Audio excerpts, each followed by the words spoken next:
الحمد لله نحمده ونستعينه ونستغفره ونؤمن به ونتوكل عليه ونعوذ بالله من شرور أنفسنا ومن سيئات أعمالنا من يهده الله فلا مضل له ومن يضلل فلا هادي له ونشهد أن لا إله إلا الله وحده لا شريك له ونشهد أن سيدنا ومولانا محمدا عبده ورسوله صلى الله تعالى عليه وعلى آله وأصحابه وبارك وسلم تسليما كثيرا كثيرا. وأخرج الطبراني في الكبير عن الشعبي قال شهدت الحسن بن علي رضي الله عنهما بالحملة حين صالحه معاوية رضي الله تعالى عنه فقال له معاوية إذ كان ذا فقم فتكلم وأخبر الناس أنك قد سلمت هذا الأمر لي. وربما قال سفيان أخبر الناس بهذا الأمر الذي تركته. فقام فخطب على المنبر فحمد الله وأثنى عليه. قال الشعبي وأنا أسمع ثم قال أما بعد فإن أكيس الكيس التقى وإن أحمق الحمق الفجور وإن هذا الأمر الذي اختلفت فيه أنا ومعاوية إما كان حقا لي تركته لمعاوية إرادة صلاح هذه الأمة وفقن دمائهم أو يكون حقا كان لامرئ حقا به مني ففعلت ذلك. وإن أدري لعله فتنة لكم ومتاع إلى حين.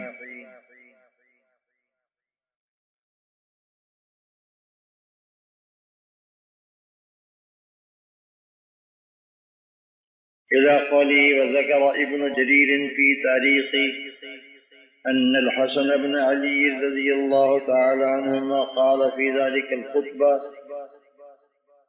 أما بعد يا أيها الناس فإن الله قد هدانا بأولنا وحقن دماءكم بآخرنا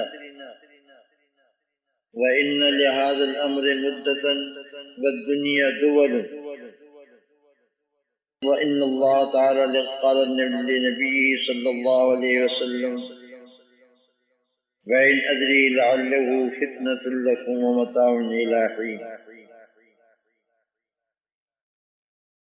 امام شافعی کہتے ہیں کہ میں موجود تھا جبکہ حضرت حسن ابن علی رضی اللہ تعالی عنہما نے حضرت معاویہ سے صلح کی.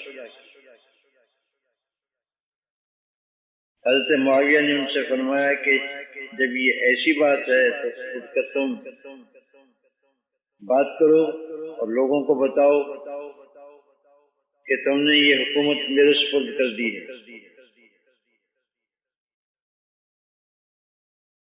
چنانچہ وہ اٹھے، منبر پر خطبہ دیا، اللہ تعالیٰ کی حمد و ثنا کی. شافعی کہتے ہیں میں خود سن رہا تھا. پھر فرمایا سنو، بعد حمد و ثناء کے سب سے بڑی دانائی تقوی ہے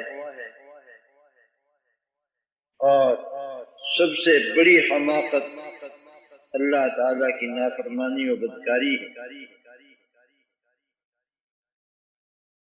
اور بات یہ ہے کہ یہ حکومت کا جھگڑا جس میں میرا اور حضرت معاویہ کا اختلاف تھا، یا تو یہ میرا حق تھا تو میں نے اس کو معاویہ کے لیے چھوڑ دیا۔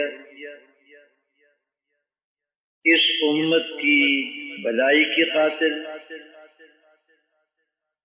اور ان کی خونریزی کو بند کرنے کے لیے، اور یا یہ کسی دوسرے آدمی کا حق تھا جو مجھ سے اس کا زیادہ مستحق تھا، تب بھی میں نے ایسا کر لیا۔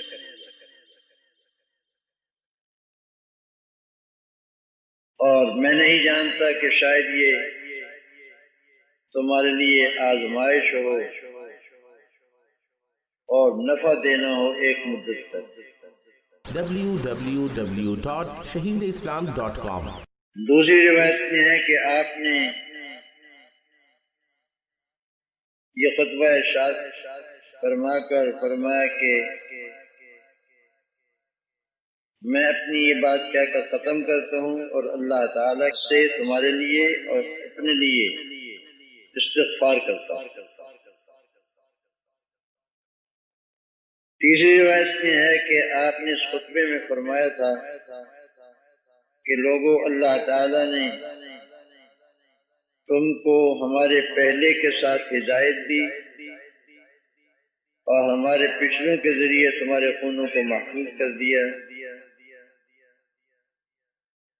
اور اس حکومت کی بھی ایک مدت ہے، اور دنیا عدلنے بدلنے والی چیز ہے،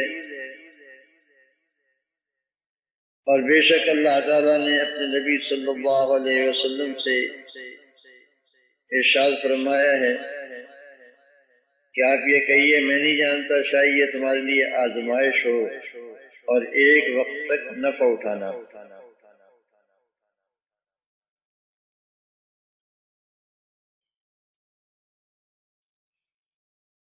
میں ذکر کر چکا ہوں کہ سن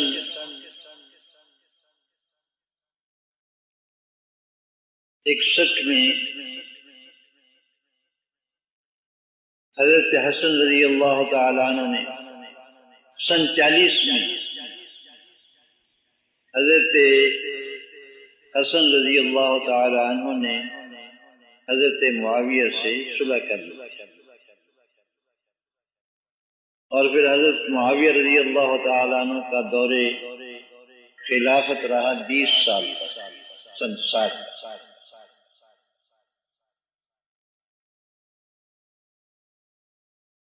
یہاں اس کا ایک مختصر سا ذکر کیا ہے کہ اس موقع پر حضرت معاویہ نے ان سے فرمایا کہ تم صلح کرنا چاہتے ہو اور حکومت میرے سپرد کرنا چاہتے ہو تو اٹھ کر کے اعلان کرو ممبر پر۔ تو حضرت حسن رضی اللہ تعالی عنہ ممبر پر تشریف لے گئے، اللہ تعالیٰ کی حمد و ثنا کی، اس کے بعد فرمایا کہ ان اقیس الکیس التقوی، حکومت کا حاصل کر لینا نہ کر لینا یہ کوئی ہوشیاری اور دانائی نہیں ہے، سب سے بڑی دانائی تقوی اختیار ہے، اللہ سے ڈرنا۔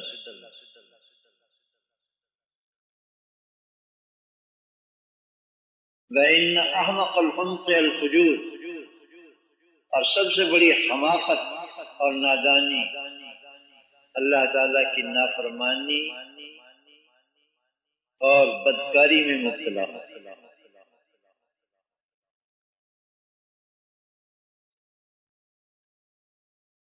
اس کے بعد ارشاد فرمایا کہ لوگوں، ہمارے پہلے یعنی حضرت صلی اللہ علیہ وسلم کے ذریعے اللہ تعالیٰ نے تمہیں ہدایت عطا کی، اور ہمارے پچھلے یعنی میرے ذریعے سے اللہ تعالیٰ نے تمہیں پھر جمع کر دیا اور تمہارے خونوں کو محفوظ کر دیا۔ آپس میں جو خونریزیاں ہو رہی تھیں دونوں کیمپوں کی طرف سے لڑائیاں ہو رہی تھیں۔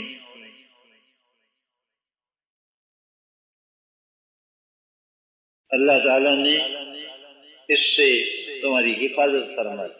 www.shaheedislam.com پھر ارشاد فرمایا کہ میں یہ حکومت معاویہ کے سپرد کر رہا ہوں۔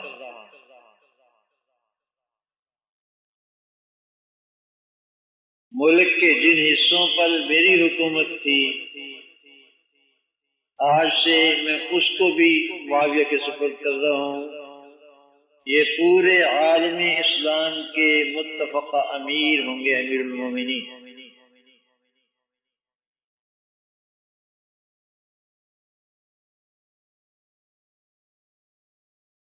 اب دو صورتیں ہیں، یا تو یہ میرا حق تھا، اس خلافت کا میں زیادہ مستحق تھا معاویہ کی بنسبت، تو چلیے میں نے چھوڑ اپنا حق چھوڑا، اپنا حق چھوڑ کر کے ان کے سپرد کر، یہ جانے اور ان کا کام جانے۔ اور دوسری صورت یہ ہو سکتی ہے کہ یہ زیادہ مستحق تھے مجھ سے، تو اس صورت میں میں نے صاحب حق کو اس کا حق ادا کر دیا، واپس دے جھگڑا چھوڑ۔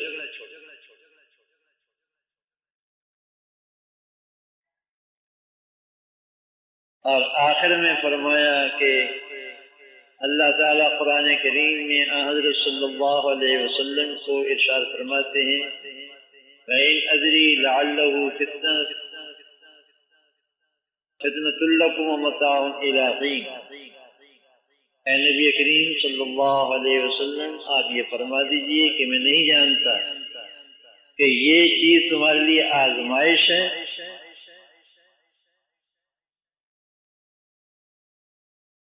اور نفع پہنچانا ہے ایک مقرر مدت تک۔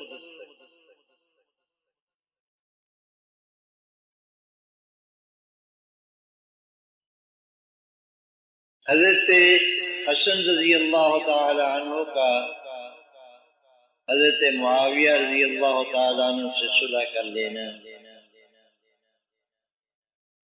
یہ ان کی بہت بڑی منقبت اور بہت بڑی فضیلت ہے۔ اس میں شک نہیں کہ وہ اپنے دور میں، اپنے وقت میں بہترین اور موزون ترین شخصیت تھی خلافت کے لیے۔ حضرت معاویہ رضی اللہ تعالیٰ عنہ سے زیادہ موزون،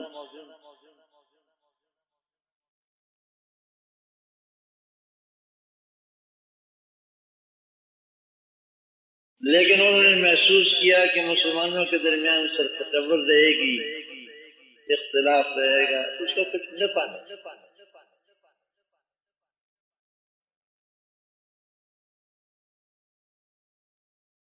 اس لیے اپنے حصے کی حکومت بھی ان کے سپرد کر کے خود فارغ ہو کر کے بیٹھتے کریں۔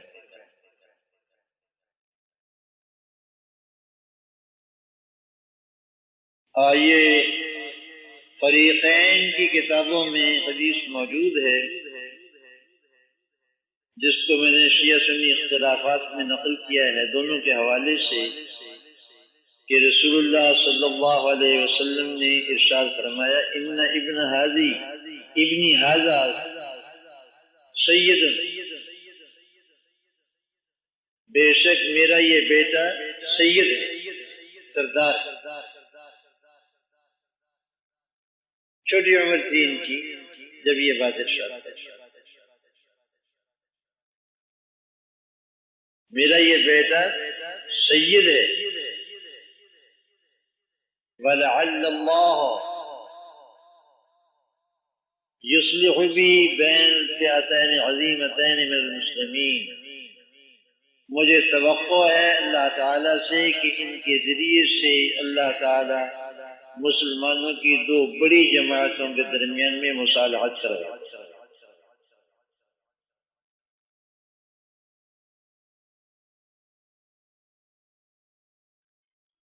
دونوں طرف کے اہل علم اس پر متفق ہیں کہ حضرت حسن رضی اللہ تعالی عنہ نے جب خلافت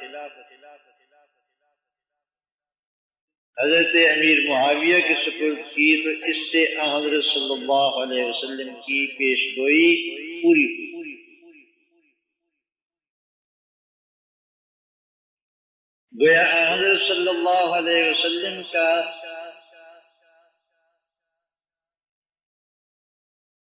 پہلے سے فرما دینا یہ علم نبوت تھا،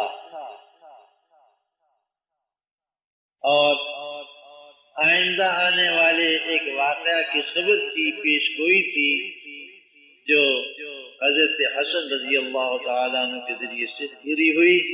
یہ معجزہ نبوت ہے اور حضرت حسن رضی اللہ تعالیٰ عنہ کی بہت بڑی فضیلت اور کرامت۔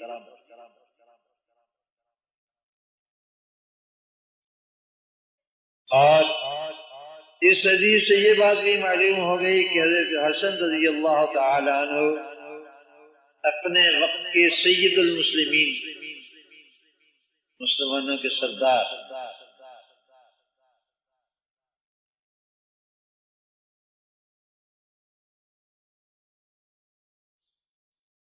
اور اس حدیث سے یہ بات بھی معلوم ہو گئی کہ دونوں جماعتیں اور دونوں جماعتوں کے امام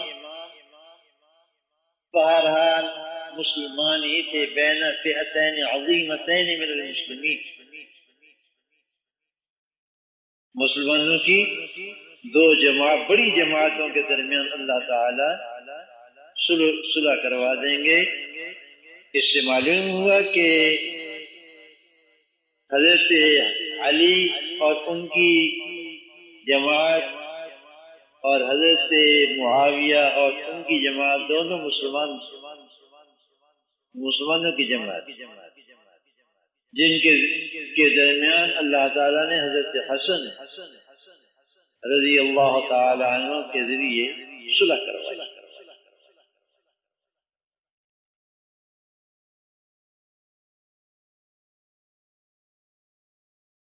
اور جب حضرت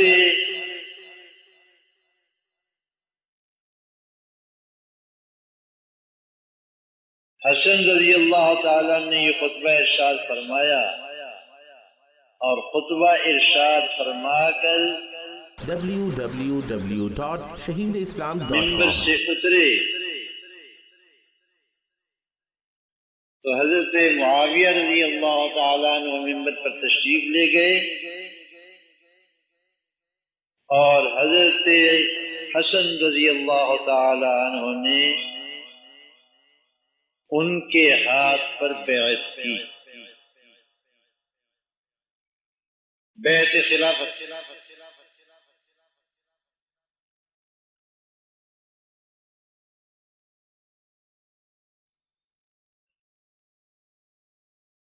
اور ان کے بعد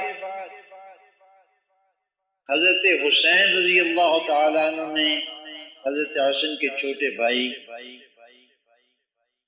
وہ بھی ساتھ تھے، اٹھ کر کے انہوں نے بیعت کی۔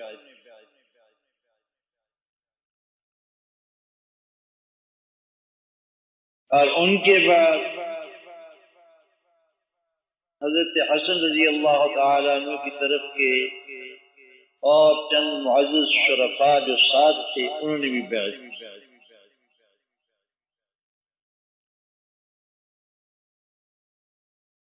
میں نے کہا کہ یہ تاریخ کا وہ واقعہ ہے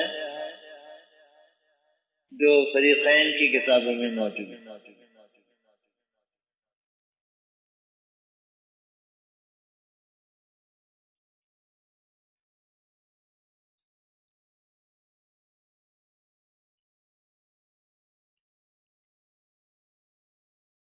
جس طرح کہ آفتاب نصف النہار کا انکار نہیں کیا جا سکتا، دوپہر کے سورج کا انکار نہیں کیا جا سکتا،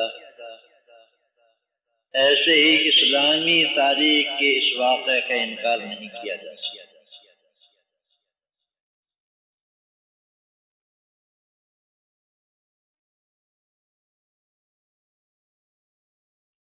میں نے عرض کیا کہ ہمارے بھائی اگر انصاف کرتے تو کم سے کم حضرت معاویہ رضی اللہ تعالی عنہ کا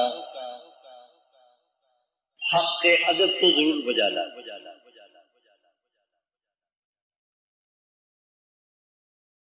اس لیے کہ یہ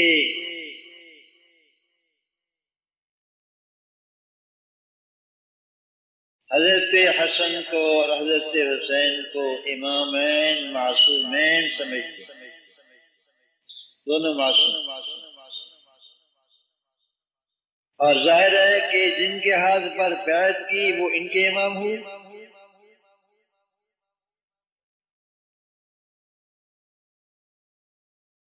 بالکل یہی مسئلہ حضرت علی رضی اللہ تعالیٰ عنہ کے حق میں بھی پیدا ہوتا ہے کہ 25 سالہ دور خلافت میں حضرت علی کرم اللہ وجہہ نے حضرت ابوبکر کے، حضرت عمر کے اور حضرت عثمان رضی اللہ تعالیٰ عنہ کے ہاتھوں پر بیعت کی۔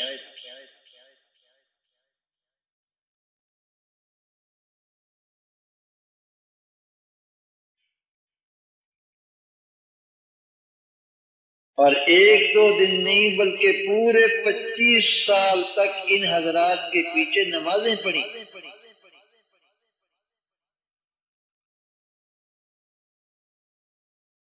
کبھی ایسا بھی نہیں کیا کہ کبھی عذر کر دیا ہو کہ آج مجھے کچھ عذر ہو گیا تھا، میں اس لیے جماعت میں نہیں آ سکا۔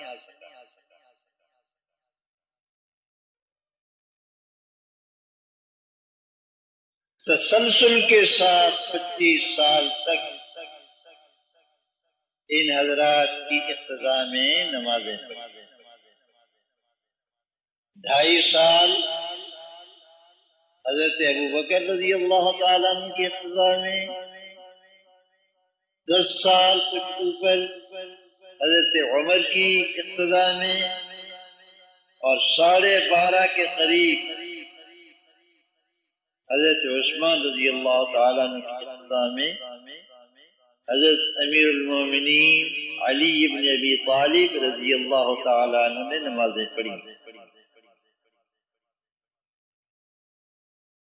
اگر حضرت علی رضی اللہ تعالیٰ عنہ امام معصوم ہیں تو جن کے ہاتھ پر انہوں نے بیعت کی اور جن کے پیچھے اور جن کی اقتداء میں نمازیں پڑھی وہ ان سے بڑھ کر معصوم ہونے چاہیے۔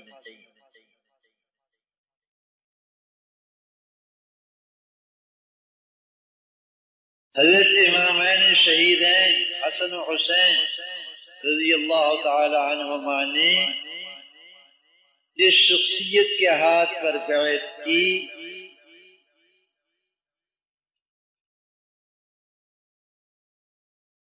عجیب بات ہے کہ ان کو معصوم کہتے ہو اور اس کو مسلمان سمجھنے کے لیے بھی تیار نہیں۔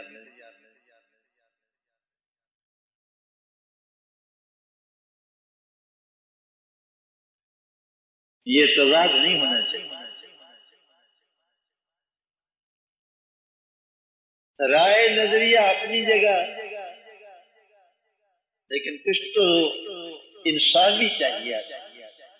www.shaheedislam.com اگر ہمارے بھائی انصاف سے کام لیتے تو حضرت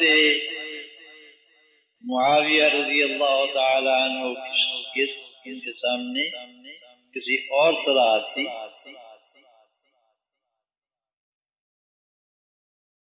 اور یقین حضرت حسن رضی اللہ تعالیٰ عنہ کے بعد میں کبھی ان سے شکایت نہیں پیدا کی، اور اسی طرح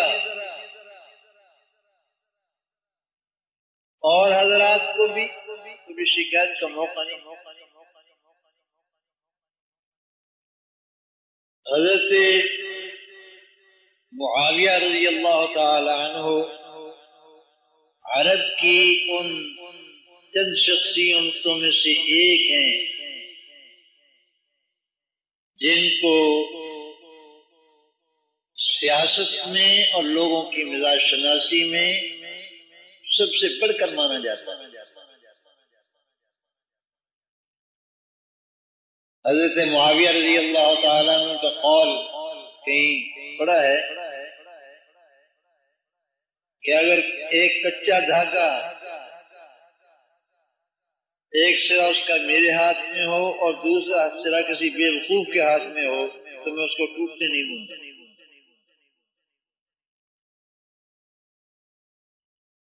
کچے دھاگے کو نہیں ٹوٹنے دوں گا، وہ ڈھیلا چھوڑے گا تو میں کھینچنا شروع کر دوں گا، اور وہ کھینچے گا تو میں ڈھیلا کر دوں گا۔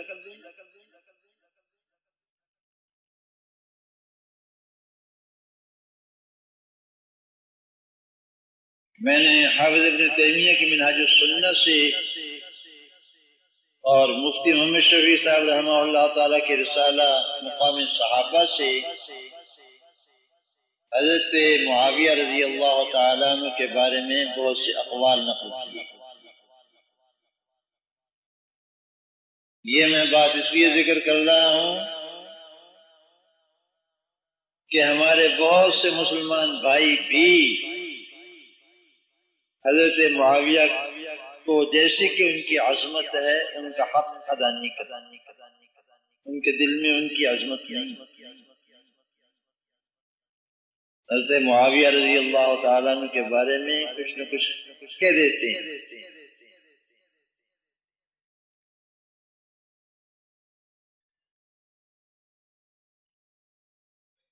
امام اعمش رحمہ اللہ تعالیٰ کا قول نقل کیا ہے کہ کسی شخص نے حضرت عمر بن عبد العزیز خلیفہ عادل ان کی تعریف کی تو فرمان لگے تم نے معاویہ کو نہیں دیکھا، تم معاویہ کو دیکھ لیتے تو عمر بن عبد العزیز کو بھول جاتے۔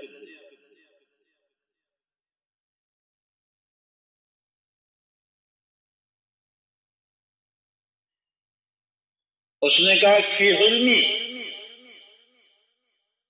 علم کے لحاظ سے، کیونکہ حضرت معاویہ رضی اللہ تعالیٰ عنہ کا علم بہت مشہور تھا، کوئی کچھ کہتا رہے برداشت کر جاتے، اتنے حلیم الطبع تھے،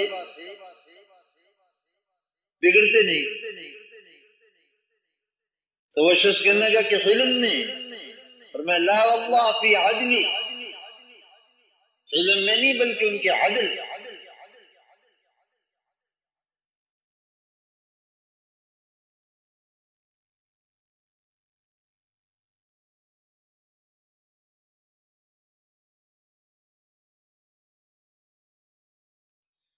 لا الہ الا اللہ۔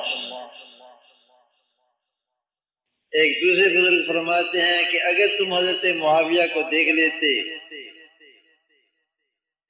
تو تم کہتے کہ یہ مہدی ہے۔ وہ جو مہدی کے بارے میں حدیث عدل کی آتی ہیں www.shaheedislam.com۔ باہر کہ حضرت معاویہ رضی اللہ تعالیٰ عنہ کی بڑی شان ہے، اور سب سے بڑی شان یہ ہے کہ حضرت حسن اور حضرت حسین نے ان کے ہاتھ پر بیعت کی، اور وہ نائب تھے حضرت علی رضی اللہ تعالیٰ عنہ۔ یہ دونوں صاحبزادے حضرت علی کے نائب، جیسا کہ میں پہلے کہہ چکا ہوں حضرت علی کے ساتھ تو حضرت معاویہ کا کوئی مقابلہ نہیں۔ حضرت علی کرم اللہ وجہ کی شان بہت اونچی ہے، بہت اونچی ہے۔ صحابہ کے درمیان میں بھی فرق مراتب ہے نا۔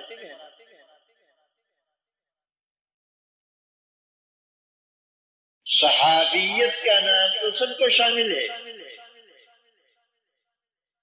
لیکن ان صحابہ کے مراتب بھی مختلف ہیں۔ عشرہ مبشرہ پھر اصحاب بدر، پھر بیعت رضوان میں شریک ہونے والے، اور اسی طرح الگ ترتیب دوسرے صحابہ۔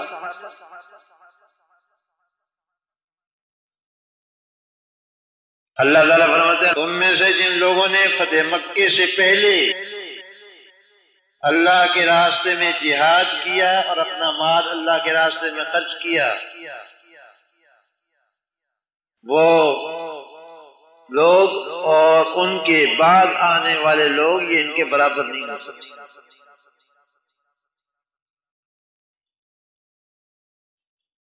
وَكُلًّا وَعَدَ اللَّهُ الْحُسْنَىٰ، یوں اللہ تعالی نے سب سے بھلائی کا وعدہ کر لیا ہے۔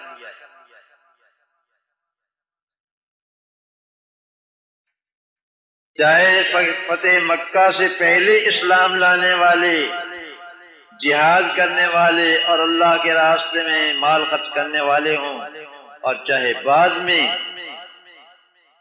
اللہ نے سب سے بھلائی کا ارادہ فرما لیا، وعدہ فرما لیا، ارادہ نہیں فرما لیا، وعدہ فرما لیا۔ وَكُلًّا وَعَدَ اللَّهُ الْحُسْنَىٰ۔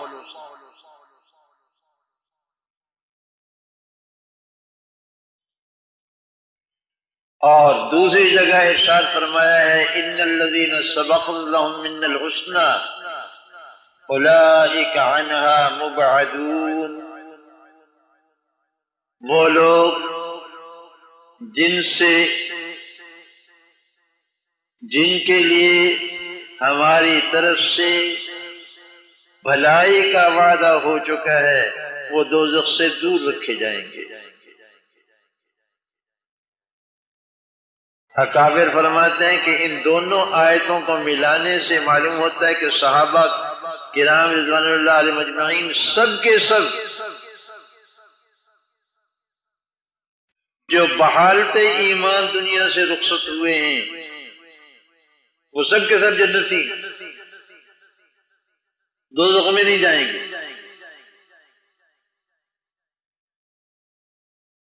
اس لیے کہ اس آیت میں فرمایا کہ وَكُلًّا وَعَدَ اللَّهُ الْحُسْنَىٰ، اللہ نے تمام صحابہ سے وعدہ کر رکھا ہے حسنہ کا، بھلائی کا۔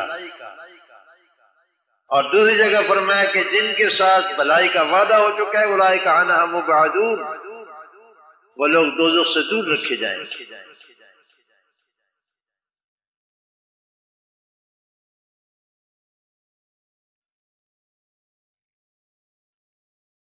جب سن 40 میں حضرت حسن کا اور حضرت معاویہ کا معاہدہ ہو گیا، صلح ہو گئی، تو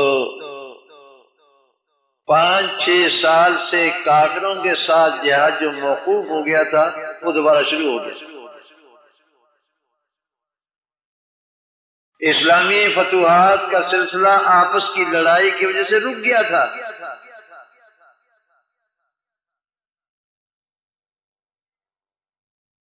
اور پھر حضرت معاویہ رضی اللہ تعالیٰ عنہ کی قیادت میں نئے سرے سے شروع ہو۔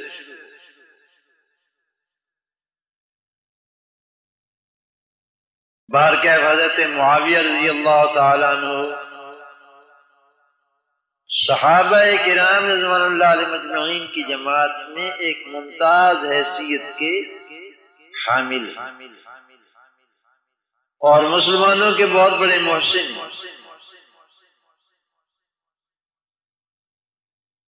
ان کا صحابیت کا شرف اپنی جگہ ہے، امیر المومنین ہونے کا شرف اپنی جگہ ہے، اور حضرات حسنین نے ان کے ہاتھ پر اپنے مبارک ہاتھوں سے بیعت کی تھی، یہ ایسا شرف ہے جو کسی کو نصیب ہی نہیں ہوتا۔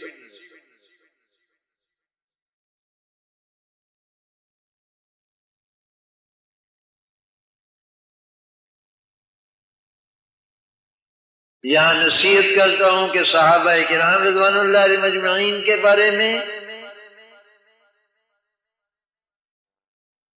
اور بالخصوص حضرت معاویہ رضی اللہ تعالی عنہ اور ان کے رفقا کے بارے میں زبان نہیں کھولنی چاہیے۔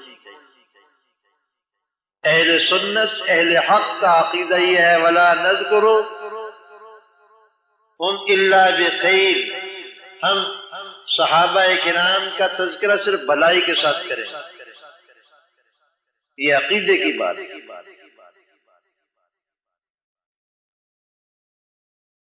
امام طحاوی رحمہ اللہ تعالی کا رسالہ چھوٹا سا عقیدے پر، عقیدہ طحاویہ کے نام سے مشہور ہے، اور اس کی تمہید میں انہوں نے لکھا ہے کہ میں یہ عقیدے اہل سنت کے درج کر رہا ہوں بمطابق مذہب امام ابو حنیفہ کے، امام ابو یوسف کے اور امام محمد کے، www.shaheedislam.com، جس کے مطابق وہ اپنا دین و مذہب رکھتے تھے اور اللہ کی عبادت کرتے تھے۔ یہ وہ عقائد ہیں جو حضرت امام طحاوی رحمہ اللہ تعالی نے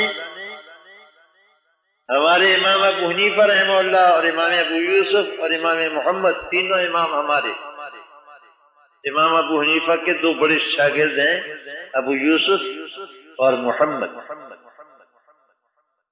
ان کے عقیدے کے مطابق لکھا، اور تمام اہل حق نے، اہل سنت نے، خواہ وہ کسی مذہب سے تعلق رکھتے ہوں، یعنی فقہی مکتب سے، شافعی ہوں، حنبلی ہوں، سب نے اس عقیدے پر دستخط کیے ہیں، سب کے نزدیک متفق علیہ ہے۔ اہل سنت کا کسی ایک حرف میں بھی اس میں اختلاف ہے۔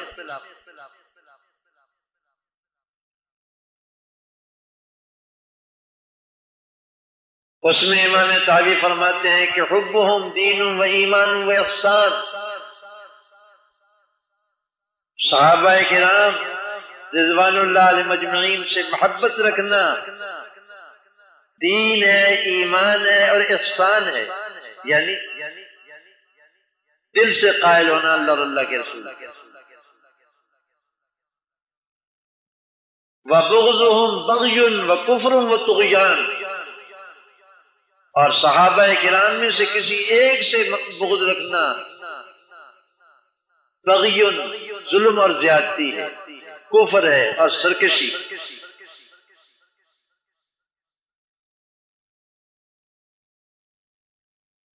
ترمذی کی حدیث ہے اور اکثر طور پر یہاں خطبوں میں پڑھی جاتی ہے، اللہ اللہ فی اصحابی، اللہ سے ڈرو، اللہ سے ڈرو میرے صحابہ کے بارے میں۔ یہ مقرر فقرہ ارشاد فرمایا 2 دفعہ، اللہ اللہ فی اصحابی، اللہ سے ڈرو، اللہ سے ڈرو میرے صحابہ کے بارے میں۔ لا تتخذوهم غرضا من بعدی، ان کو میرے بعد اپنی تنقید کا نشانہ نہ بنا لیں۔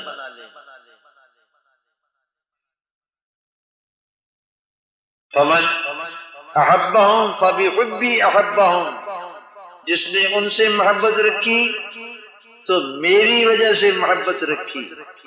ابو بکر، عمر، عثمان، علی، معاویہ یا کوئی اور، ان کے ساتھ ہمارا کیا رشتہ ہے؟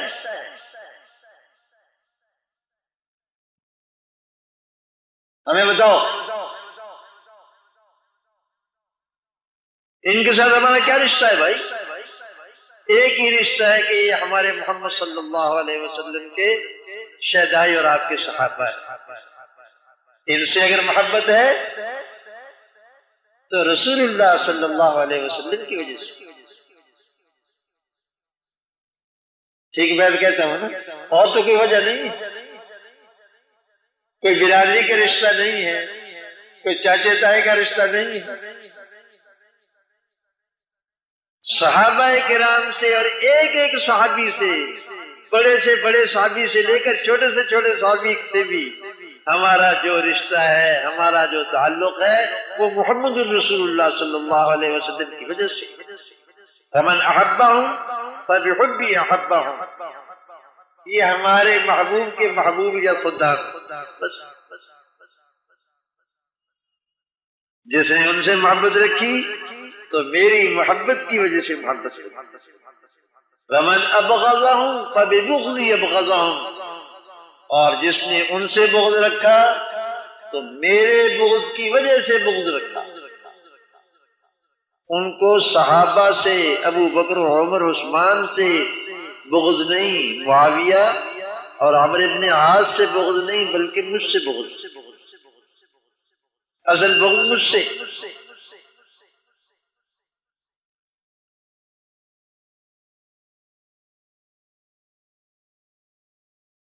ومن آذاهم فقد آذانی، اور جس نے ان کو ایذا پہنچائی اس نے مجھے ایذا پہنچائی۔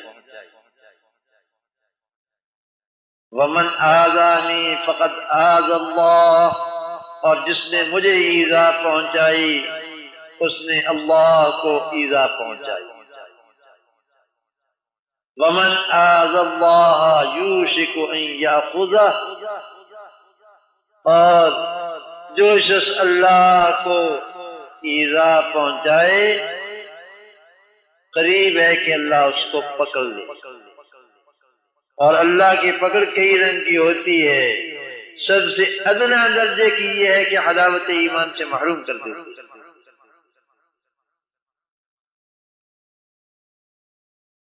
قرآن کریم میں ان الذین یؤذون اللہ ورسولہ، بے شک جو لوگ کہ ایذا پہنچاتے ہیں اللہ کو اور اس کے رسول کو، لعنہم اللہ فی الدنیا والآخرہ، ان پر اللہ کی لعنت دنیا میں بھی اور آخرت میں۔ وَأَعَدَّ لَهُمْ عَذَابًا مُهِينًا، اور ان کے لیے تیار کر رکھا ہے عذاب ذلیل کرنے والا، اہانت آمیز، اللہ کی رحمت سے دور۔ لعنہم اللہ، ان پر اللہ کی پھٹکار ہے، اور پھٹکار کے معنی دھتکار دیا ہو، اللہ کی رحمت سے دور کر دیا۔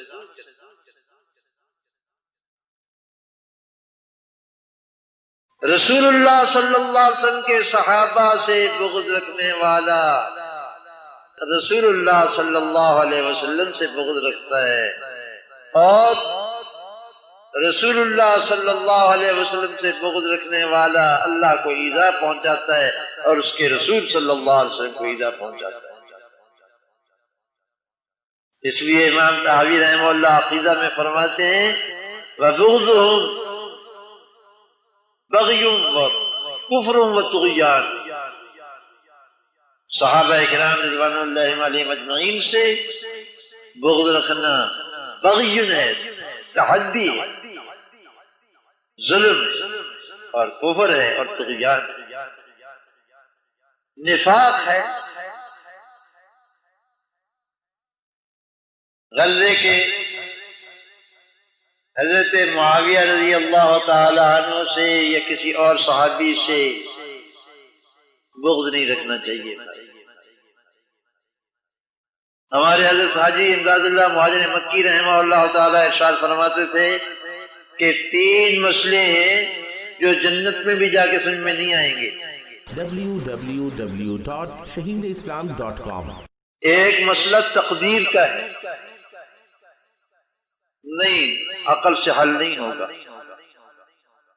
اور وجہ اس کی یہ ہے کہ تقدیر صفت الہی ہے، تقدیر اللہ تعالیٰ کی صفت ہے، اور اللہ تعالیٰ کی صفات کا احاطہ انسان کی عقل نہیں کرتا۔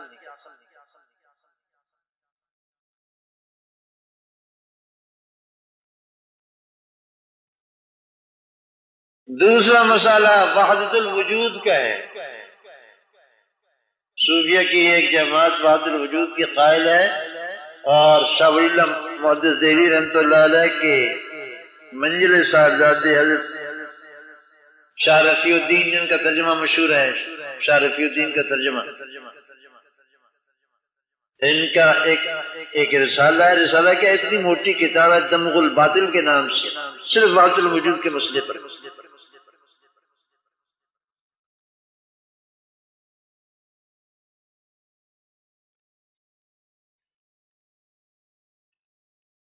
اس میں ان کی تقریر کا خلاصہ یہ ہے کہ بدکنے والے چاہے جتنی بدکیں، لیکن یہ مسئلہ قرآن کریم سے ثابت ہے، رسول اللہ صلی اللہ علیہ وسلم کی سنت سے ثابت ہے، صحابہ کرام سے ثابت ہے، ائمہ دین سے ثابت ہے، تمام امت کے اکابر سے ثابت ہے، لیکن لوگ سمجھے نہیں، مگر چونکہ یہ عام لوگوں کی فہم سے اونچا ہے، اس لیے آپ نے کبھی بات الوجود کا نام بھی مجھ سے نہیں سنا ہوگا، میں نہیں ذکر کرتا اس کا۔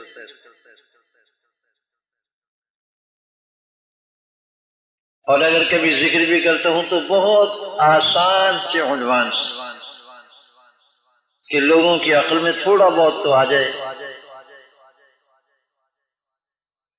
ایک موم بتی جل رہی تھی دوپہر میں دھوپ میں،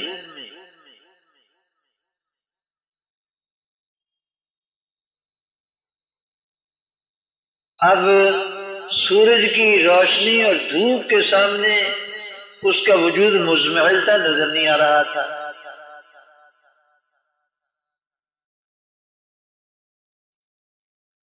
کسی نے کہا کہ تیرا وجود نہیں ہے، اس نے کہا کہ ہاں آفتاب کے سامنے میرا وجود کالعدم ہے، لیکن ذرا تھوڑی سی انگلی رکھ کر کے دیکھو میرے اوپر، تمہیں پتہ چلے گا کہ میرا وجود ہے یا نہیں۔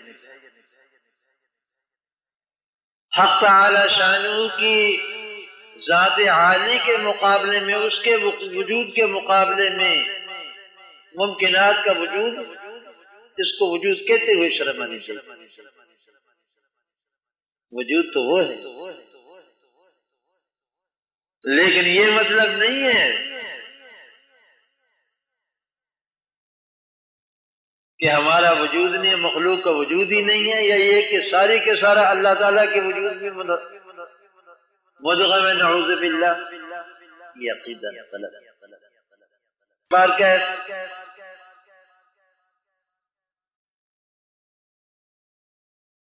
وحدت الوجود کا معنی جو عام فہم ہے وہ اتنا ہی ہے کہ اللہ تعالی کے وجود کے مقابلے میں مخلوقات اور ممکنات کا وجود کالعدم، ایک ہی وجود۔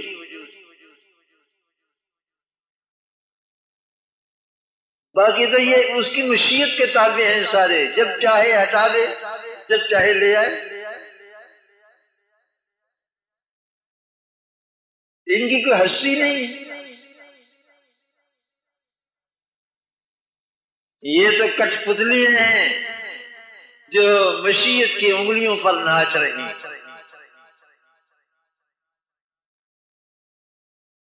جیسے چلاتے ہیں چل رہے ہیں۔ کسی کو ہنسنے کے کام پر لگا دیا ہے، کسی کو رونے کے کام پر لگا دیا ہے، لیکن یہ معنی نہیں ہے کہ یہ ہنسنے والے یا رونے والے ہیں، یا نیک کام کرنے والے ہیں یا برے کام کرنے والے ہیں، یہ اپنی طرف سے معذور ہو گئے۔ میں نے وہ بزرگ کا لطیفہ تمہیں سنایا تھا، وہ ہمیشہ یہ کہا کرتے کہ جو کرتا اللہ ہی کرتا ہے، جو کرتا اللہ ہی کرتا ہے۔ وحدت الوجود کا غلبہ تھا غریب پر۔ پیچھے سے کسی گنڈے نے اس کے مکہ مارا، انہوں نے پیچھے مڑ کر کے دیکھا، بزرگ نے، اور یہ کھلکھلا کے ہنسا اور کہنے لگا ہاں جو کرتا اللہ ہی کرتا ہے۔ فرمان لگے ہاں بیٹا جو کرتا ہے اللہ ہی کرتا ہے۔ میں تو یہ دیکھ رہا تھا کہ درمیان میں منہ کس کا کالا ہوا ہے، کرتا تو ہے جو میرا مالک، وہی میرا مالک ہی کرتا ہے، لیکن یوم تبیض وجوہ وتسود وجوہ، درمیان میں بہت سے منہ چٹے ہو جاتے ہیں، بہت سے کالے ہو جاتے ہیں۔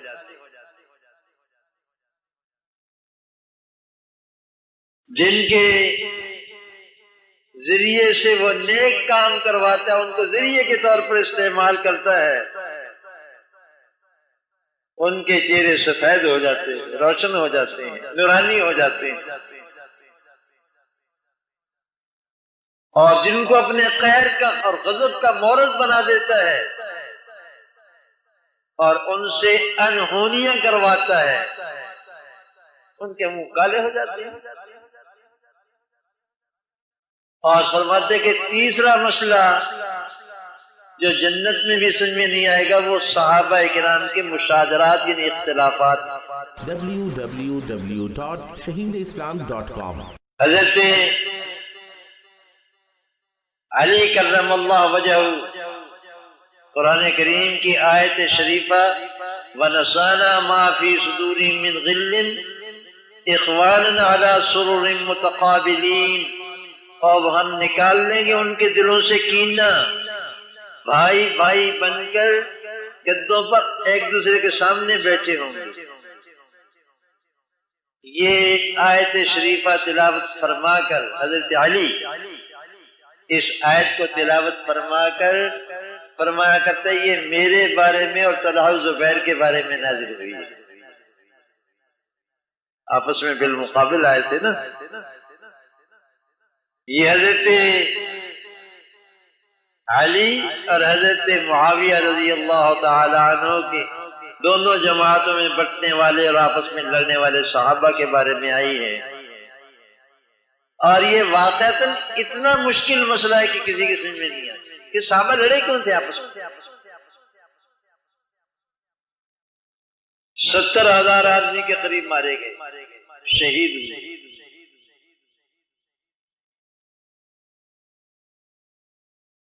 اور میں ایک چوتھا مسئلہ ذکر کرتا ہوں، یہ بھی شاید لوگوں کی سمجھ میں نہ آئے اور نہیں آ رہا، شاید آگے جا کے بھی نہ سمجھ میں آئے۔ 3 مسئلے تو حضرت حاجی صاحب نے ذکر کیا تھا، چوتھا میں نے ایک گھڑا ہے، ایجاد کیا ہے، اور وہ ہے علماء کے اختلاف کا۔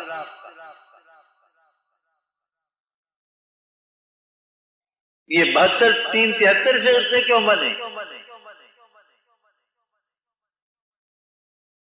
اور یہ مولوی آپس میں کیوں لڑتے ہیں؟ ایک ہی مسلک ہے، ایک ہی قرآن ہے، ایک ہی حدیث ہے، ایک ہی نبی ہے، ایک ہی کعبہ ہے، یہ مولوی کیوں لڑتے ہیں آپس میں؟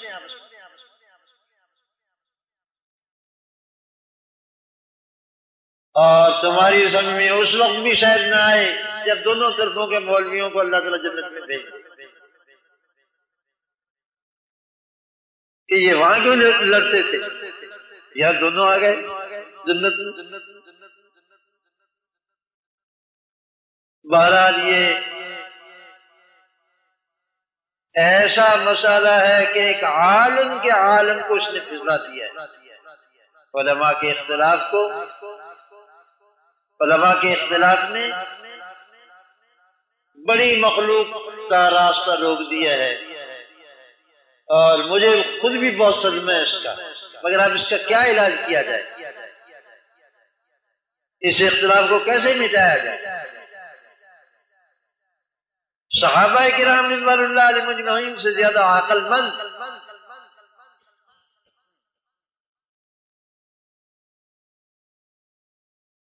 اور ان سے زیادہ نیک کون ہو سکتا تھا، لیکن آپس کے اختلافات کو وہ نہ مٹا سکے۔ اب ہم کیسے مٹائیں؟ ہمارا علم اور ہمارا تقوی ان سے زیادہ نہیں، زیادہ کیا مطلب پاسنگ بھی نہیں، ان کے مقابلے میں ہم جیسے لوگوں کا ذکر کرنا ہی لغو ہے۔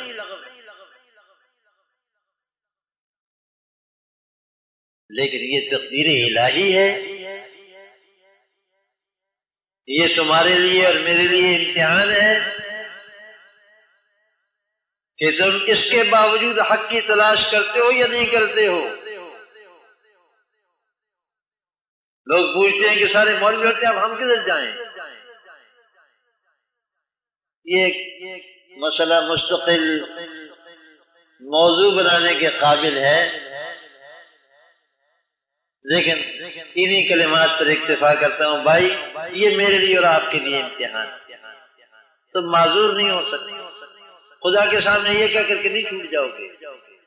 اللہ تعالیٰ قیامت کے دن تمہیں کہہ دیں گے کہ میں نے تمہیں عقل دی تھی، فہم دیا تھا، اور تم دنیا میں کھوٹے اور کھرے کے درمیان امتیاز کرتے تھے، اصلی اور جعلی کے درمیان امتیاز کرتے تھے، سچے اور جھوٹے کے درمیان امتیاز کرتے تھے، تمہیں علماء کے درمیان فیصلہ کرنے میں یہ عقل استعمال نہیں کرنی تھی؟ وآخر دعوانا ان الحمدللہ۔ کہتے ہیں کہ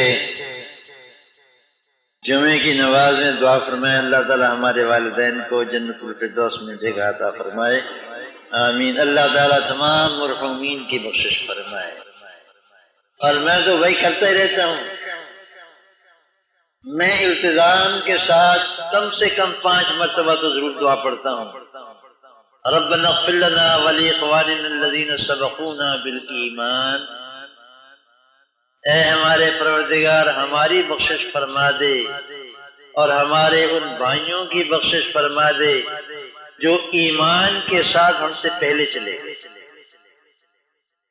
تمام اہل ایمان اس میں آ گئے، حضرت آدم علیہ السلام کے وقت سے لے کر آج تک، اور آج سے لے کر بعد میں پھر بعد والی امت ہو جائے گی۔ وَلَا تَجْعَلْ فِي قُلُوبِنَا غِلًّا لِّلَّذِينَ آمَنُوا، اور اے اللہ نہ ڈال ہمارے دلوں میں کینہ ایمان والوں کی جانب سے، یا اللہ کسی مومن کی طرف سے میرے دل میں کینہ نہ آئے۔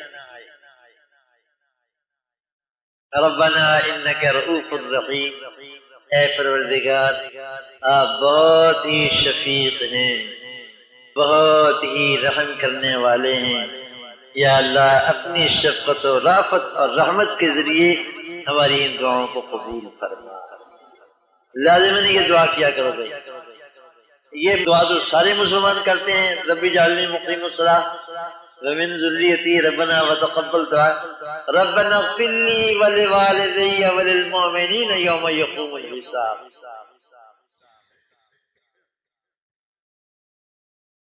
مسلمان ہر سلام سے پہلے یہ دعا ضرور پڑھتے ہیں، ربنا اغفر لی، اے پروردگار مجھے بخش دے، ولوالدی اور میرے والدین کو، وللمؤمنین اور تمام اہل ایمان کو جس دن کے حساب قائم ہوگا۔ اور کرتے رہنا چاہیے دعا کرتے رہنا چاہیے بھائی، تم کسی کے لیے دعا کرو تمہارے لیے کوئی اور کرے گا۔ سبحانک اللہم وبحمدک اشہد ان لا الہ الا انت شہیداسلام.com، اس ویب سائٹ پر آپ سن سکتے ہیں شہید اسلام مولانا محمد یوسف لدھیانوی رحمہ اللہ کی آواز میں درس قرآن، درس حدیث اور اصلاحی مواعظ۔ خالق و کلی شیء، ہر چیز کے پیدا کرنے والا، ہر چیز اس کی مخلوق اور وہ سب کا خالق۔ جبکہ شہید اسلام کی تصانیف آن لائن پڑھ بھی سکتے ہیں۔ اس کے علاوہ اس ویب سائٹ پر آپ سن سکتے ہیں ممتاز علماء کرام کے اصلاحی بیانات۔ یا صاحب الجمال و یا سید البشر من وجهك المنیر لقد نور القمر۔ www.shahideislam.com